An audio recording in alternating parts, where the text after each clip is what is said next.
অনেকেই আর কি ঠাট্টা করে যে আমারও একটা গীতা কিনে খায়, আমরাও যদি গীতা দেখিয়ে কাঁদতে পারি।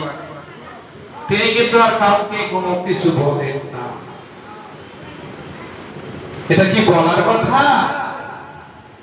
যার হৃদয়ে প্রেম সঞ্চার হয়, এটা কি মানুষকে বলা যায়? তিনি যে গীতা দর্শন করলে নয়নে কেন জল আসে, তার হৃদয়ে ভক্তি সঞ্চার হয়ে গেছে। তাই মহাপ্রভুর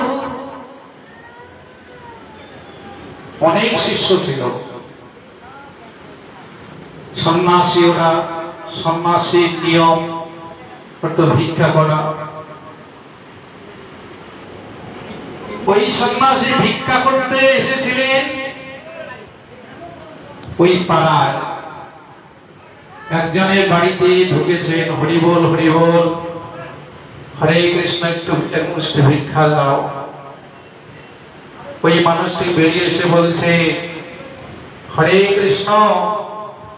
সন্ন্যাসী বাবা, সাধু বাবা, আপনি বিয়ে শাদী করেন নাই? না বাবা, আমরা সন্ন্যাসী মানুষ, আমরা তো বিয়ে শাদী করি না। বলছি, এত সকালে সংসার ছেড়েছেন?